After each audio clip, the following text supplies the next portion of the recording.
Hi and welcome to Reddit Confessions.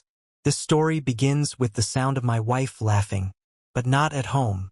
She texted me at 9:58 p.m. while I was on the porch, watering the dying rosemary plant she promised she'd take care of. The message? It read, "I'm not your property. I'll be late. Don't call."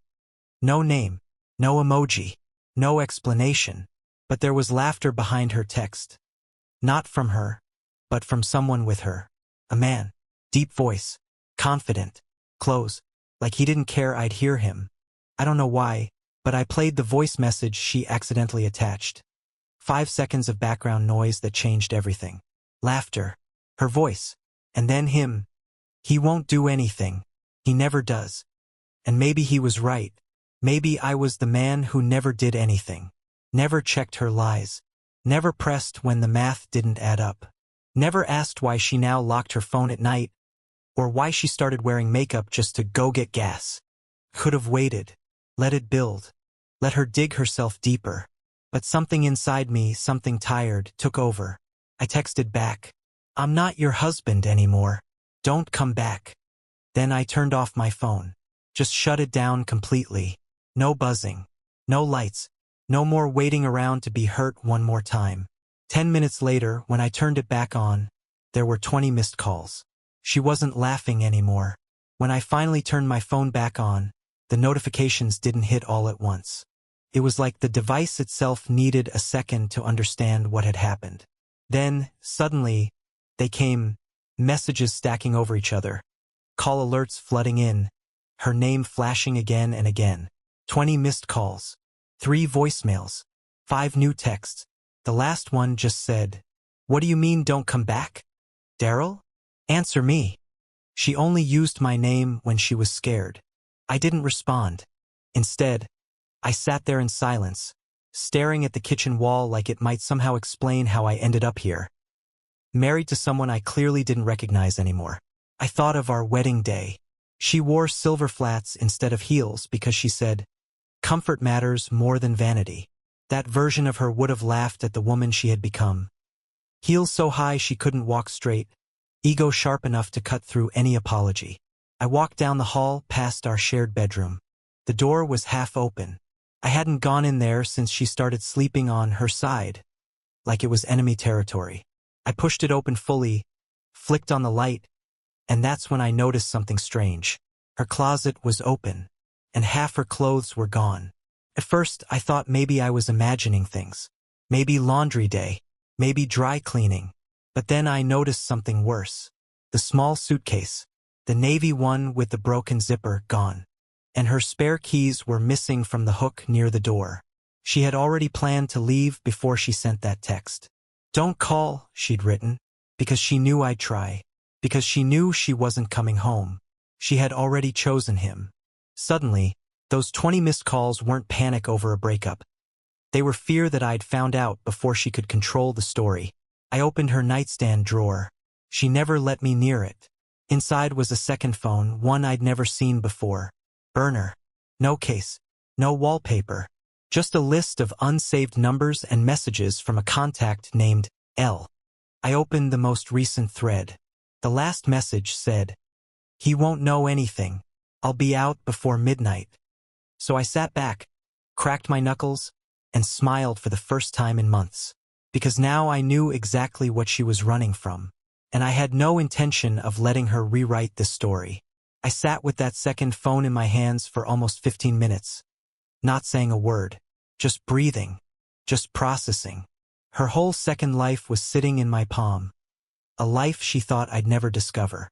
A life with someone else, someone named L, who clearly knew more about our marriage than I did. The burner phone had no fingerprint lock, no passcode, nothing. Like it was meant to be disposable. I scrolled through the messages. They went back 3 months. 3 months of secrets, late-night strategy meetings, and subtle jabs at me. He's too soft to ever fight back. He doesn't even ask questions. You could leave tonight and he'd still do your laundry next week. Each word lit a match in my chest. But then one message froze me. His parents still don't know. You're lucky. That inheritance is the only reason he's tolerable. That one line changed everything. It wasn't just betrayal. It was strategy. I wasn't just being cheated on, I was being used. She'd never cared about staying. She was waiting for my mom to pass. Waiting for the payout. Waiting to walk away clean with half of what I built. And none of the guilt. That's when the idea hit me. I didn't throw the phone. I didn't scream. I took pictures, every message, every timestamp, every lie. I saved them to a cloud account I created right then and there. I renamed the folder, If I Ever Doubt Myself Again. And then I called someone I hadn't spoken to in years. My cousin Reed. Reed isn't subtle. He isn't polite. He's the guy your parents warn you about when you're a kid. Too smart, too fast, too good at finding things that don't want to be found. We'd fallen out years ago over something stupid. But tonight, I needed him. He picked up on the second ring. Daryl, it's me. I think she's leaving tonight. I found a second phone. I need to know where she is. Right now. Reed didn't ask why. He just asked for the license plate number of her car. I gave it to him and he said, "Give me 30 minutes. Took 23. She was at a condo complex on the far side of town.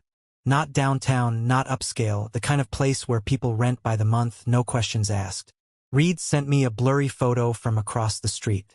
Her car was there, and so was a second one. A dark green sedan with New Hampshire plates.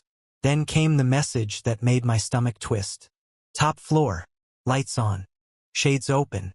You still want to do this? I didn't respond. I just got in my car. Because some stories aren't meant to end quietly.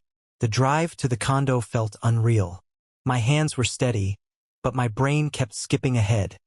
Imagining her opening the door, the look on her face, the lies forming before she even saw me.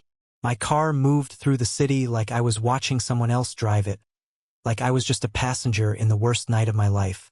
When I pulled up to the address Reed sent me, I killed the headlights early and parked half a block down.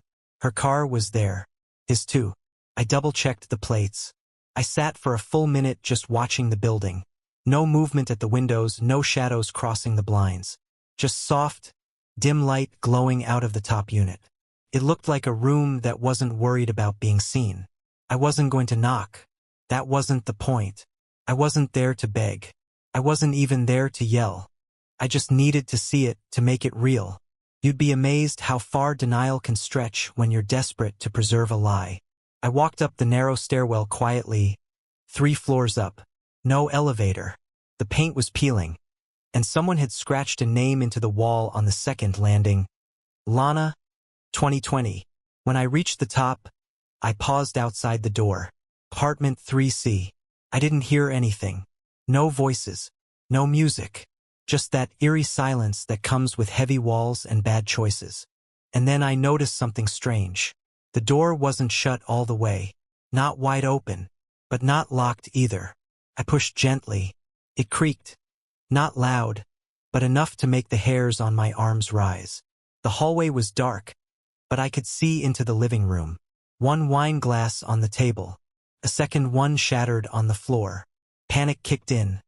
Not for her, but for what I was about to walk into. This was a mistake. I should have turned around. I should have never. That's when I heard her voice. Low. Choked. Like she was trying not to cry. No, just don't. Don't talk to me like that. A man answered. Cold. Flat. You said he wouldn't care. You said he wouldn't do anything. What happens now? I inched forward. The bedroom door was cracked open. I could see shadows moving. She wasn't laughing now. She sounded small, like a child who'd finally gotten caught. I didn't step in.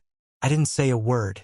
I turned around, walked back down the stairs, and sat in my car for another hour. I could have blown up her world right then. I had proof. I had location. I had that burner phone with every text saved and timestamped.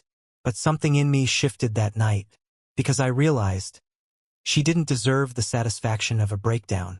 She deserved precision, and I was going to give it to her. I didn't sleep that night, not a single second.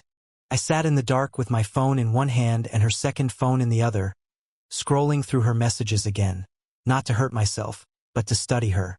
She wasn't just cheating. She was careless, arrogant. She treated me like a placeholder. someone to pay bills, feed the dog, and stay out of her way. Every text to Elle had the same tone. Detached, mocking, like I was just an unfortunate obstacle she had to put up with until she cashed out. But now I knew where she went, who she was with, how long it had been going on. And most importantly, I knew how she thought. So I started watching. Not in person. Not through confrontation. That's messy. No, I went digital. She'd once logged into her Apple ID on my old iPad and forgot to sign out. That gave me access to everything. Calendar events, app downloads, even real-time locations if she had Find My left on. And she did. Of course she did. People like her never imagine they're being watched until it's too late. I saw every trip she took. Every night she claimed she was working late. She was with him, in different places across the city. Hotel rooms, Airbnbs. One time, even a spa resort that she paid for using a card linked to my backup account. She didn't even try to hide it. But here's where things turned. I didn't confront her. I smiled, because I knew her pattern now.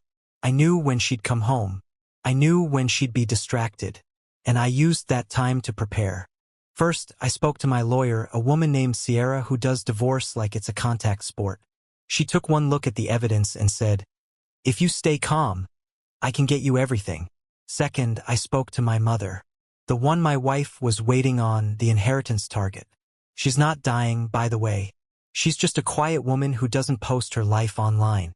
I explained everything. My mother didn't cry. She didn't even look surprised. She just said, "Take your time. But when you're ready, burn it all down."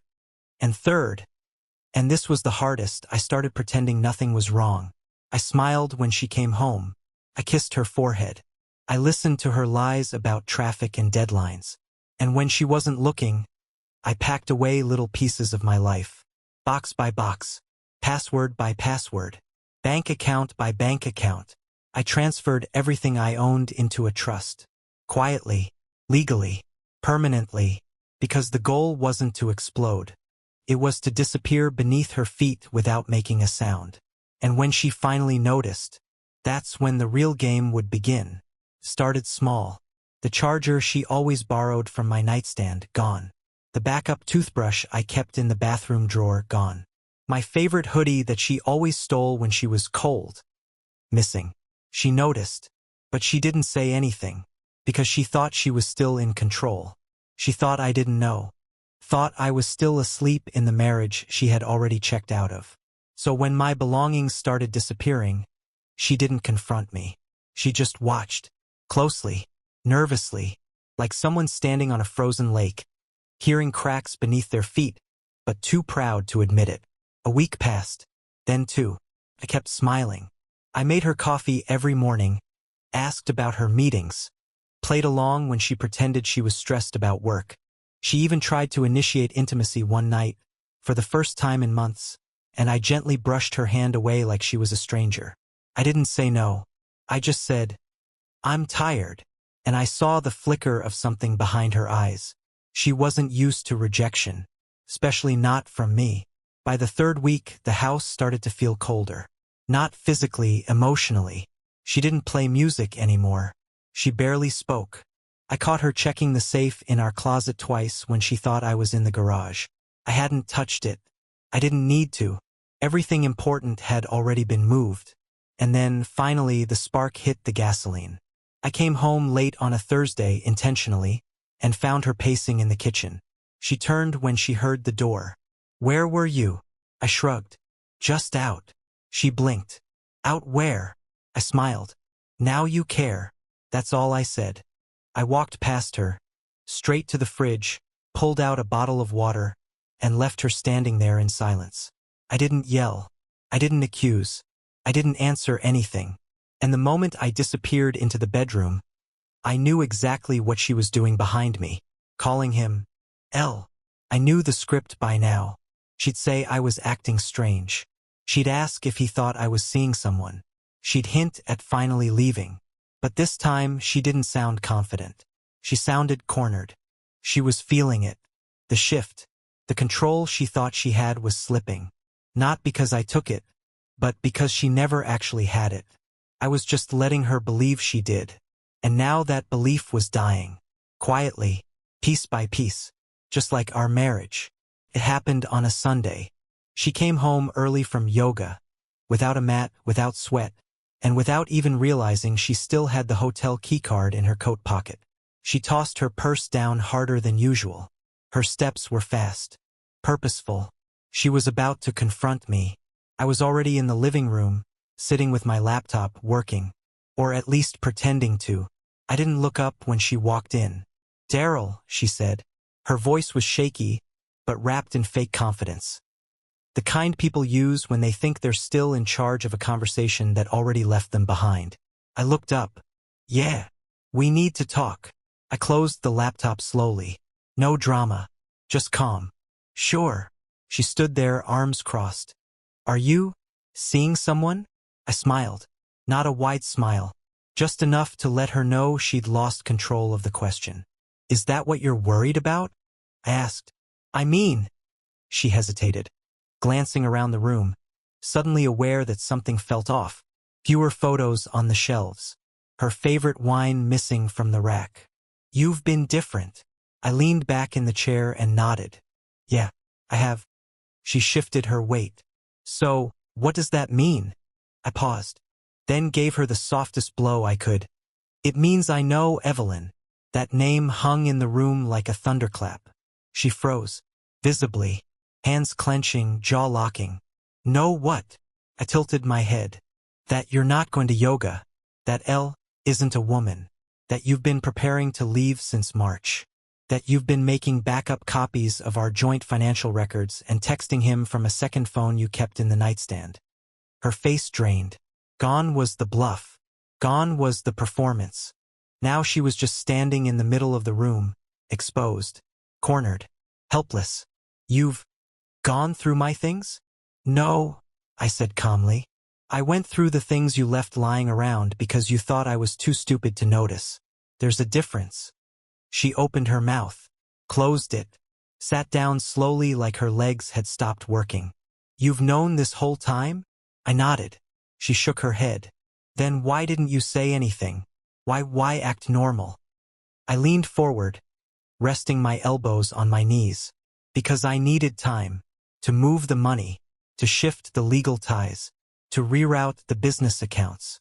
To quietly remove you from the will you were waiting for." Her mouth opened in shock, but no sound came out. "And now," I said, rising to my feet, "we're done." "But Daryl, I didn't." "You did," I said, cutting her off. "And you thought you'd get away with it because I was quiet. Because I cook. Because I forgive. But you mistook patience for weakness." She stood again, trembling. "Please, let's talk. Let's fix this." I stared at her. "You didn't want to fix this.